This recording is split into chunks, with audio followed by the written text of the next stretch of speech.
Hello, hello, hello. What's up, guys? Welcome back to The Shift. I'm your girl, Anitria Odom, and we going to get right into it. This is the third episode, and I want to apologize because I did have a guest lined up. I called this person. I said, well, no, I didn't call, I text.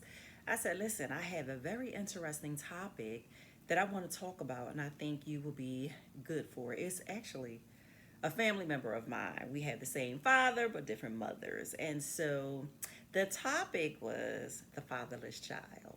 And we were going to talk about growing up, navigating through life without a father like that from a male's perspective as well as a female's perspective. And he agreed and he said, yes, I think it's going to be fun. Now, in my eyes, fun was not the right word, but very interesting, and I think very relatable, And so when the time came to do it, we scheduled a time and everything. He just ghosted me. He didn't show up, didn't call. He won't return my correspondences on social media or the phone. And it's okay. I'm not mad. Everybody has to navigate through life their own way. I'm not saying that is right. I'm not saying that is wrong. I still have mad love for him. I don't know how he's feeling concerning that topic. I just know he said yes, but it's all right if he decided to back out. And then a no show, no call. So y'all got me. Y'all got me. But next week, guys, well, we gonna have somebody very interesting to pick up on that topic.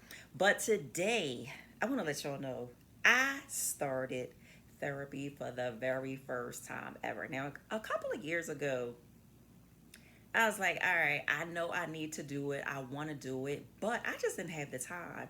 I was still running a bakery, and I just felt like when you go through therapy, although I have never been, it just seems something. It just seems like something that you're gonna have to really unpack, and I ain't had the time nor the bandwidth to unpack anything, And so now that I had revamped how I do business, I got time. And I said, I want to become a better version of myself. So let me start therapy. And it was good. I mean, I don't know what I was expecting. I was actually excited. I got on there all, I don't know. I thought it was going to be a whole bunch of crying and everything because that's what people talk about, but it was just like this, having a conversation, and uh, the two main things that I really got out of it was one, y'all know I'm a middle aged woman. So she told me I need to get my levels checked. One of the things I notice about myself is anxiety has been coming over me for apparently no reason. I'm not an anxious person. Whatever I have to do, I do. Whether I don't want to do it or whether I'm fearful, I just do it. But now anxiety come on me and I freeze. I don't know what I mean. I could be driving and it just pop up out of nowhere. Um, I get agitated very easily now, and I'm saying to myself, "Girl, ain't nothing wrong with you. You got a good life." I really do. I am so thankful. I'm grateful. I have a blessed life, and I'm beyond blessed. Okay, so when that comes on me, I know that it's something hormonal. Well, I didn't know that it was something hormonal. I just guessed that it was.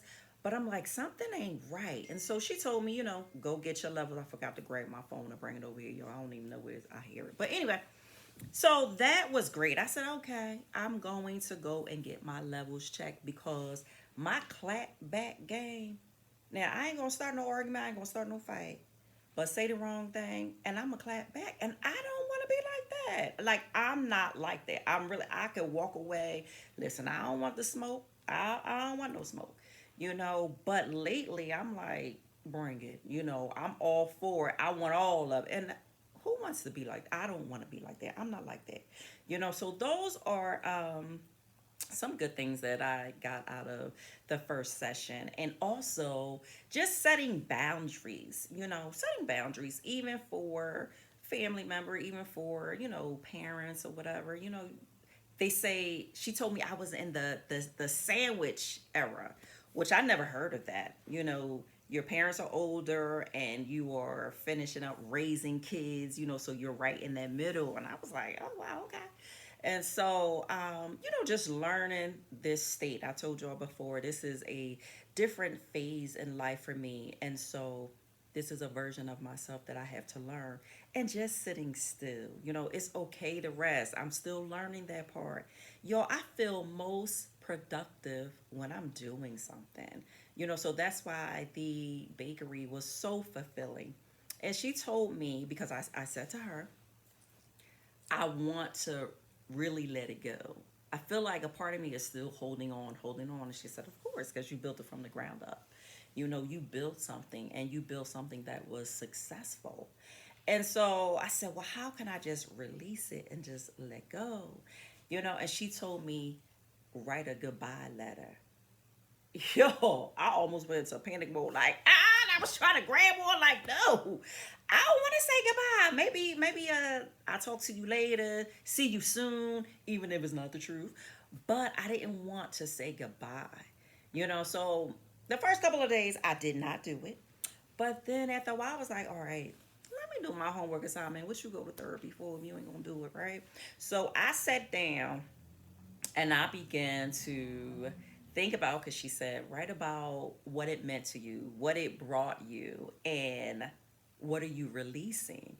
And boy, oh boy, I was like, oh my gosh, am I about to cry? I'm about to cry. Because when I thought about it, right, first of all, I've had it, the end of this month, November 30th, would have made 12 years being in a brick and mortar, 16 years doing it altogether.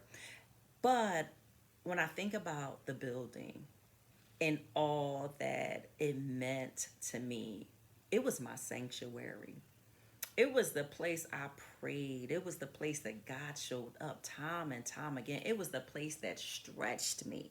It was the place that taught me so much, taught me humility. I've done thousands of cakes for people. I have been involved in their happy times, their grievances, so many stories. Cakes have stories behind them.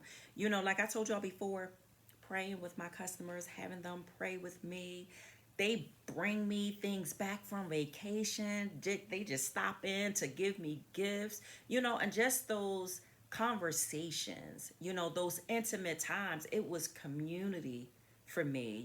I have community outside of that, but it was still community. All the employees I had, employing people, empowering people, and so yeah, it's different. It's different. But when I thought about what it what I release, I do release a lot of stress now letting it go. I'm gonna be honest, it takes a lot to run a business, a brick and mortar, and have employees and stuff like that. It does. And it takes patience, and it takes dying to yourself. You can't be on your snap back, clap back game. You can't have none of that. You got to keep it professional.